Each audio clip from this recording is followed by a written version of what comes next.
లంబడి తాండాలో చిన్న కుటుంబంలో పుట్టి కష్టపడి తెల్లవారు నుంచి ప్రాక్టీస్ చేసి ఇండియాకు సౌత్ ఇండియాలోనే ఫస్ట్ ఒకటే ఉమెన్ ఆడుతుంది ఇప్పుడు.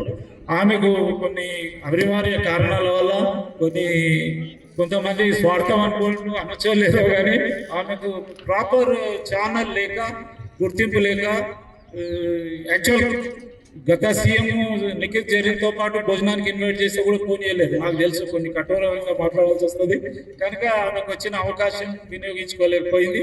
ఈ గవర్నమెంట్లో అయినా మన చైర్మన్ గారు తప్పకుండా అమ్మాయికి ఒక ల్యాండ్ ప్లాట్ ఇప్పించి జాబ్ ఇప్పిస్తే వీళ్ళంతా చాలా చాలా థ్యాంక్ యూ సార్. మా పాప అంత దూరం నుంచి మేము పిలిచిన ఎంబడే మన చిన్న టౌన్కు వచ్చినందుకు యాక్చువల్ 15th మళ్ళీ ఇండియా టీంకి వెళ్ళిపోతుంది. క్యాంప్ ఉంది, ఇండియన్ క్యాంప్ వెళ్ళిపోతుంది. ఆ లోపల ఎప్పుడు వచ్చిన సార్ వస్తా సార్ అని వచ్చింది. సీఎం గారితో మాట్లాడి, మన ప్రిన్సిపల్ సెక్రటరీతో మాట్లాడి, ఫైనాన్స్తో మాట్లాడి ఇప్పుడు స్పోర్ట్స్ లవర్స్కు ఆనందాధీనం గడిపే 330 కోట్ల రూపాయలు వాళ్ళు, ఎందుకంటే బడ్జెట్ ఇంట్రొడ్యూస్ చేస్తున్నారంగా వారితో డిస్కస్ చేయడం జరిగింది. ఫైనాన్స్ సెక్రటరీతో మాట్లాడి వచ్చి మేము కలిసి డిస్కస్ చేసినాం.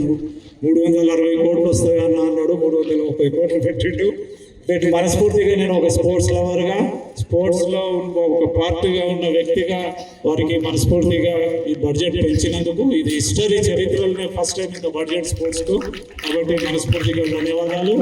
అదేవిధంగా ఈ 3వ తారీఖు నుంచి 9వ తారీఖు వరకు హైదరాబాదులో కానీ విని ఎరగని రీతిలో దాదాపు ఫుట్బాల్ కంటే 4-5 వేల మందికి ఎక్కువ రాకుంటే వారి చొరవతో కొన్ని కోట్ల రూపాయలు ఖర్చు పెట్టి గ్రౌండ్ ఫుల్ బ్యూటిఫుల్ గ్రౌండ్ మొత్తం రెనోవేట్ చేసి ఇప్పుడు హైదరాబాద్లో గ్రౌండ్ చూస్తే మనం హైదరాబాద్లో ఉన్నామా అన్నంత ఫీలింగ్. ఇంటర్నేషనల్ నేను కూడా వరల్డ్ కప్ పోయినా, నేను కూడా వరల్డ్ కప్ ఫుట్బాల్ మ్యాచ్లు చూసినాను నేను. అట్లా దానికి ఏమాత్రం తీసిపోయిన విధంగా ఫుట్బాల్ గ్రౌండ్ స్టేడియంను తీర్చిదిద్ది చాలా చాలా చాలా చాలా గ్రాండ్గా జామ్ ప్యాక్ స్టేడియం కొనపర్తి అది అవుతుంది హైదరాబాద్లో ఒక రికార్డు స్థాయిలో. ఈ మధ్యలోనే మొన్న 9th నినాక మొన్ననే గవర్నమెంట్ ఫైనల్ అయిపోయింది. దాన్ని చాలా చాలా దిగ్విజయంగా సీఎం గారి ఆశీస్సులతో మన స్పోర్ట్స్ అథారిటీ చైర్మన్ శివసేనారెడ్డి గారు సక్సెస్ఫుల్గా ఫుట్బాల్ టోర్నమెంట్ రన్ చేసినందుకు వారికి మనస్ఫూర్తిగా ఒక రాష్ట్ర ఫుట్బాల్ సంఘం జాయింట్ సెక్రటరీగా వారికి మనస్ఫూర్తిగా కృతజ్ఞతలు తెలియజేస్తూ, నేను 2015 నుంచి ఇండియాకి రిప్రజెంట్ చేశాను. Under 14, 16, 17, 18, 19. Now I'm representing senior Indian team. So మీరు కూడా కష్టపడి మీ పేరెంట్స్ నేమ్ తేవాలని కోరుకుంటున్నాను. సో నేను చైర్మన్ గారికి ఏమని అడగాలనుకుంటున్నా అంటే, సార్ ప్లీజ్ స్పోర్ట్స్కి ఎంకరేజ్ చేయండి. అండ్ ఎవరైతే నేషనల్ ఇంటర్నేషనల్ ఆడుతున్నారో వాళ్ళకి కొంచెం జాబులు వచ్చేటట్టు చూడండి సార్. ఎందుకంటే మేము మా చెయ్యి కాలు కొట్టుకొని మేము ఇంత కష్టపడి ఆడుతున్నాము, కానీ మాకు ఏం స్పోర్ట్స్కి ఎంకరేజ్ చేస్తలేరు సార్. సో దానికి ప్లీజ్ జాబులు అలౌ చేయాలని నేను కోరుకుంటున్నాను. Thank you. ఈ ప్రాంతం నుంచి సౌమ్య నేషనల్స్ ఆడడం గొప్ప విషయము. వారు నిజామాబాద్ నుంచి ఇక్కడికి రావడం కూడా చాలా గొప్ప విషయము. కాబట్టి ఆ అమ్మాయిని స్ఫూర్తిగా తీసుకొని మీరు కూడా ఆ స్థాయికి ఎదగాలని ఇక్కడ ఉన్న చిన్నారి విద్యార్థులకు కోరడం జరుగుతుంది. అదేవిధంగా ఈ ప్రాంతంలో గతంలో స్పోర్ట్స్ హాకీలో ఈ ప్రాంతంలో గతంలో హాకీ అంటే మన గౌరవ పెద్దలు వారు స్వర్గస్థులైనారు. వారు నారాయణ దాస్ అంటే హాకీ ఫేమస్. వారి శిష్యులే ఈ ప్రాంతంలో ఎంతో మంది ఉన్నారు, పీఈటీలు వాళ్ళు. ఇప్పుడు వారి యొక్క ఆశయాలను అనుగుణంగా సురేందర్ రెడ్డి గారు, సుధీర్ రెడ్డి గారు ముందుకు తీసుకుపోతున్నారు హాకీలో. అదేవిధంగా ఈ ఫుట్బాల్ను మన పెద్దలు కృష్ణకుమార్ రెడ్డి గారు వారి భుజస్కంధాల మీద వేసుకొని తీసుకెళ్తున్నారు. కాబట్టి ఇప్పుడు చదువులోనే పోటీ తత్వం పెరిగింది. ఆ చదువులో ఉద్యోగాలు రావడము సహజం, కాకపోతే స్పోర్ట్స్ కోటా కూడా ఉంటుంది. కాబట్టి విద్యార్థులు ఈ స్పోర్ట్స్ కూడా మీరు పూర్తి స్థాయిలో రాణిస్తే ఉద్యోగాలు కూడా వచ్చే అవకాశాలు ఉంది. ఇప్పుడే ఆ అమ్మాయికి మన ముఖ్యమంత్రి గారితో మాట్లాడి ఆ అమ్మాయి గారికి ఒక ప్రభుత్వ ఉద్యోగం వచ్చే విధంగా స్పోర్ట్స్ చైర్మన్ గారు మన ఎమ్మెల్యే గారు వారితో మాట్లాడడం జరిగింది. కాబట్టి మీరు కూడా స్పోర్ట్స్లో రాణిస్తే భవిష్యత్తులో చదువుతో పాటు స్పోర్ట్స్ కోటాలో కూడా ఉద్యోగాలు వస్తాయి. అదేవిధంగా ఈరోజు శారీరకంగా కూడా చిన్న వయసులోనే అందరూ దృఢత్వం కోల్పోతున్నారు. కాబట్టి స్పోర్ట్స్లో ఉండడం వల్ల మనం స్ట్రెంత్గా ఉంటాం. కాబట్టి దయచేసి మీరందరూ ఈ ప్రాంతంలో ఉండే ఇప్పుడు మనకు స్పోర్ట్స్ చైర్మన్ శివసేన రెడ్డి గారు వచ్చిండ్రు. ఇంతకుముందే పెద్దలు కృష్ణకుమార్ రెడ్డి అన్న గారు చెప్పినట్లు గతంలో 30 కోట్లు ఇస్తే అరుదు అట్లాంటి స్పోర్ట్స్ కు. ఇప్పుడు మన శివసేన రెడ్డి గారు వచ్చిన తర్వాత మన ముఖ్యమంత్రి గారు 350 కోట్ల దాకా ఫస్ట్ విడత కేటాయించడం జరిగింది. మన ముఖ్యమంత్రి గారు కూడా ఇదే ప్రాంతంలో చదువుకున్నారు. వారు కూడా స్పోర్ట్స్ పట్ల పూర్తిగా వారికి అవగాహన ఉంది. వారు కూడా హాకీ కూడా బహుశా బాగా ఆడినరు, వనపర్తిలో ఫుట్బాల్ ఆడినరు. ఈ మధ్య కాలంలో ఎన్నికల ముందు కూడా ఫుట్బాల్ మ్యాచ్ కూడా మన ముఖ్యమంత్రి గారు ఆడినరు. కాబట్టి వారు స్పోర్ట్స్ కు పెద్ద ఎత్తున నిధులు కేటాయిస్తారు. కాబట్టి ఈ యొక్క అవకాశాన్ని మీరు సద్వినియోగం చేసుకొని ఈ ప్రాంతంలో మన ఎమ్మెల్యే గారు కానివ్వండి, మన స్పోర్ట్స్ చైర్మన్ గారు విద్యతో పాటు స్పోర్ట్స్ కూడా అధిక ప్రాముఖ్యత ఇస్తారు. కాబట్టి మీరు తప్పకుండా ఈ అవకాశాన్ని వినియోగించుకోవాలని కోరుకుంటూ కృష్ణకుమార్ రెడ్డి సార్ చేసిన ప్రతిసారి మేము వాళ్ళకి కావాల్సినటువంటి మౌలిక వసతులు మన మున్సిపల్ నుండి చేస్తూనే ఉన్నాము. అంటే ఇక్కడ ఏదైతే మట్టి కానివ్వండి, అలాగే లైట్స్ కానివ్వండి, వాటర్ కానివ్వండి, ఏవైతే అడిగినా అవి అన్ని తీస్తూనే ఉన్నాము. ఇంకొకటి, ఇంతకుముందు గ్రామ పంచాయతీ, ఇప్పుడు మున్సిపాలిటీ అయింది. కాబట్టి గతంలో 20-30 సంవత్సరాల నుండి నోచుకొని మన స్టేడియం కోసం అనేసి గౌరవ మాజీ సీఎం దృష్టికి తీసుకెళ్ళాలంటే అది ఇరిగేషన్ శాఖ ఉండే కాబట్టి 10 ఎకరాల స్థలాలను ఇక్కడ మన బీజేపీ క్యాంపులో ఇవ్వడం జరిగింది. కాబట్టి ఇందాక మన ఎమ్మెల్యే సార్ కూడా చెప్పడం జరిగింది, అలాగే చైర్మన్ గారు కూడా చెప్పడం జరిగింది. దానికి కావాల్సినటువంటి పనులు కూడా చెప్తామన్నారు. అంటే మేము గతంలో ఉన్నప్పుడు 2 కోట్లను కూడా అడగడం జరిగింది తప్పేడేసి కింద. అవి సరిపోవనేసి మళ్ళా మేము ప్రపోజల్గా 10 కోట్లను కూడా ఇప్పియమని అడగడం చెప్పడం జరిగింది. ఇందాకనే సార్ గారిని కూడా అది ఇప్పిస్తామన్నారు.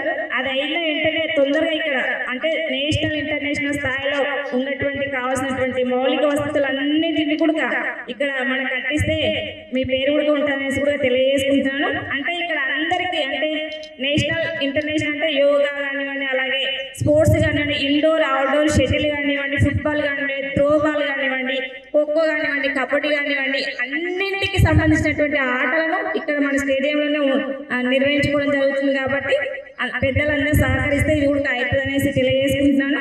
అలాగే కృష్ణకుమార్ రెడ్డి సార్ గారు చాలా ఇక్కడ నిత్యం ఒక విద్యార్థి ఎప్పుడు ఒక ఆటను నేర్చుకుంటూనే ఉంటారు. ఇక్కడ 3 నెలలకు ఒకసారి ఏదో ఒక కార్యక్రమం అనేది కూడా నిర్వహిస్తుంటారు. చాలా కార్యక్రమం అంటే చాలా మంచి కార్యక్రమాలు చేస్తారు సార్ గారు. ఆ అమ్మాయి ఆవేదన కరెక్టే. గడిచిన 10 సంవత్సరాల్లో అప్పుడున్న ప్రభుత్వం అప్పుడున్న ఏం చేయాలనుకున్నప్పుడు ఒక స్పోర్ట్స్ అథారిటీ కానీ స్పోర్ట్స్ అథారిటీ కొన్ని రూల్స్ అండ్ రెగ్యులేషన్స్ కానీ దానికి ఫండ్ అలాట్మెంట్ కానీ ఏం చేయలేదు. ఎడ్యుకేషన్ సిస్టమ్ ఏమో రివర్స్ వచ్చింది. ఈ స్పోర్ట్స్ కానీ ఏం చేయలేదు. చేయాలనుకున్న వాళ్ళకు సిద్ధశుద్ధి ఉన్న వాళ్ళకు ఆ రోజు ఆ 10 ఎకరాలు మన ఇరిగేషన్కి సంబంధించిన 10 ఎకరాల స్పోర్ట్స్ అథారిటీ రిజిస్ట్రేషన్ చేసి ఉంటే మనకి ఈరోజు ఫండ్ రావడానికి ఈజీ ఉండే.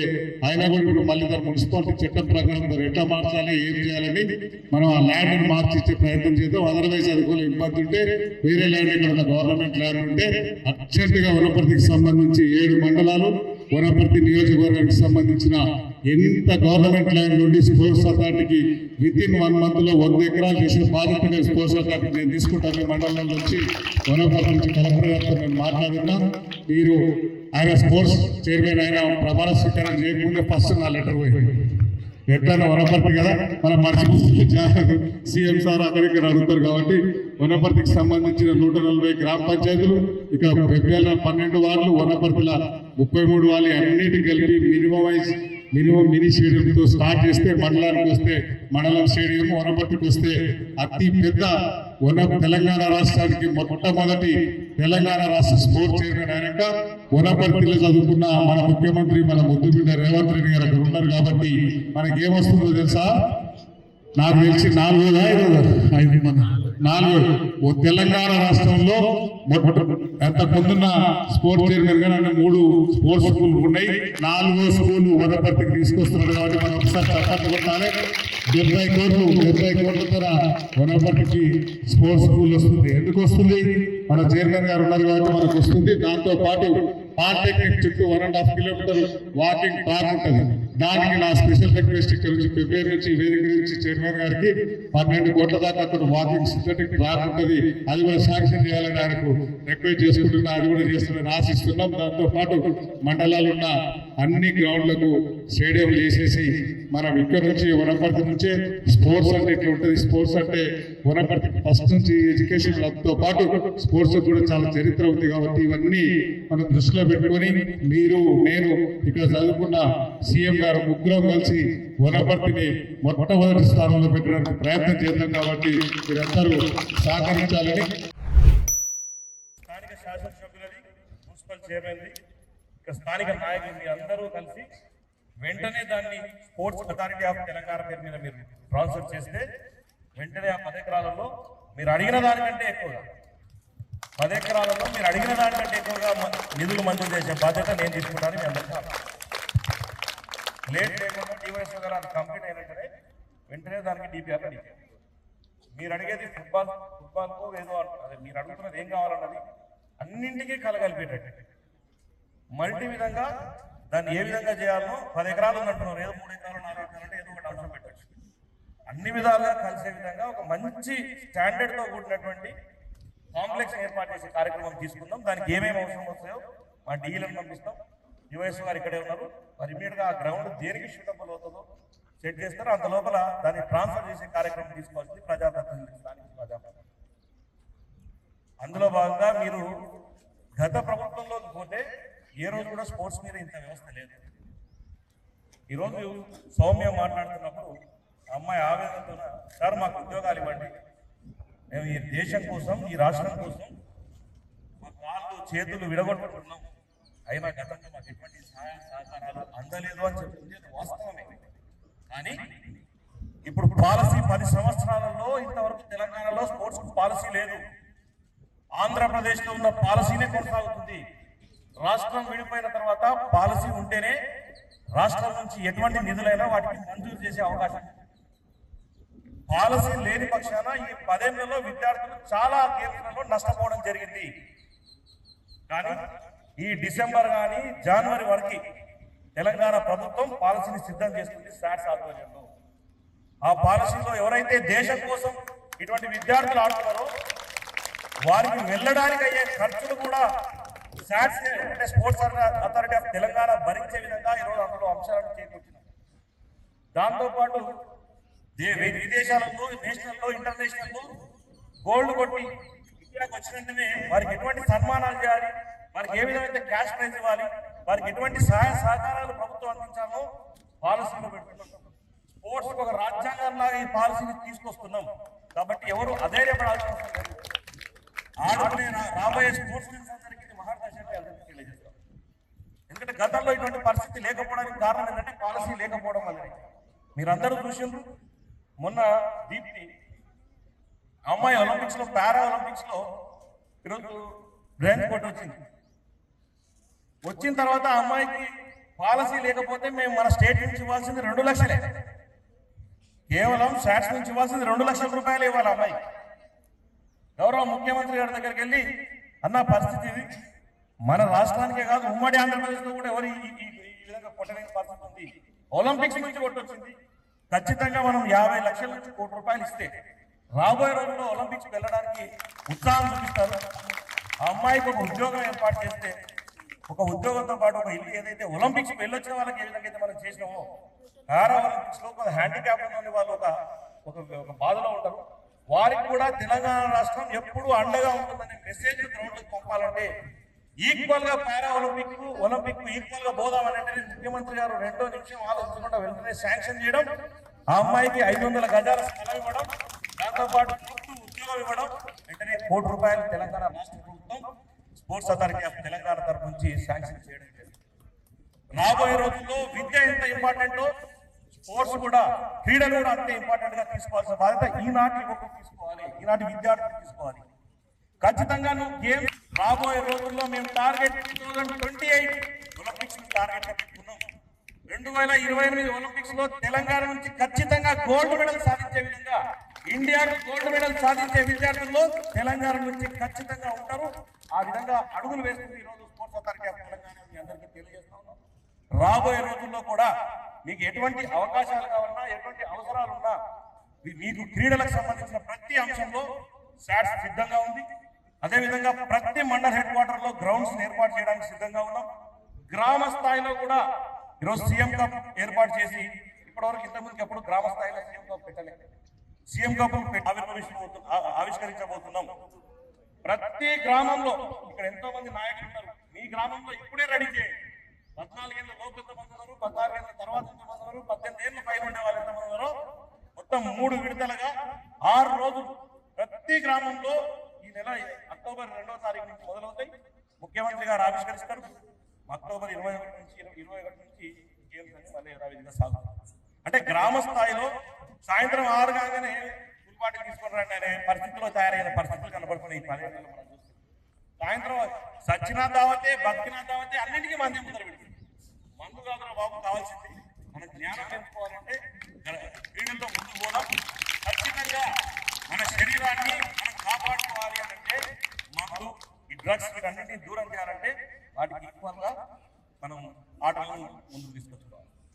నేను లాస్ట్ టైం కలకత్తా పోయినా రీసెంట్ గా, ఇందులో భాగంగా కలకత్తాలో సాయంత్రం 6 గంటలు కాగానే ఆఫీస్లోకి వెళ్ళి చేస్తారు. వాళ్ళందరూ చక్కగా ఇంటికి పోవడం, ఫ్రెష్ అప్ కావడం, పక్కన ఉన్న గ్రౌండ్ పోయి కూర్చుంటారు.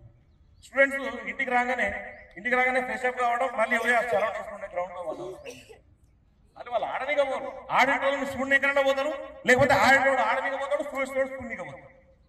చూసి నేర్చుకోవడానికి పోయే విధానం. టీవీ చూడు, అదేంతో పుట్టింటి కాపురం, అత్తింటి కాపురాలు బంద్ చేసి మన తానే ఉంది అలాగే. సాయంత్రం రాగానే మళ్ళీ 7 గంటలకు పోవాలి, ఇంటికి పోయి చదువుకుంటాడు 9 గంటలకు. అందుకే చాలా హెల్తీగా ఉంటారు వాళ్ళు. మన రాష్ట్రాన్ని కూడా ఆ విధంగా తయారు చేయాల్సిన దానికి ఇప్పుడు అడుగులు వేసుకుందాం. మేము ఎంత ముందుకు తీసుకుపోయినా సహాయ సహకారాలు మేము అందిస్తాం. ప్రతి ఒక్క అంశంలో తెలంగాణ స్పోర్ట్స్ అథారిటీ మీకు అండగా ఉంటుందని మీ అందరికీ తెలియజేస్తూ, దాంతో పాటు ఖచ్చితంగా ఈ గ్రౌండ్కు సంబంధించింది కూడా వాటిని వెంటనే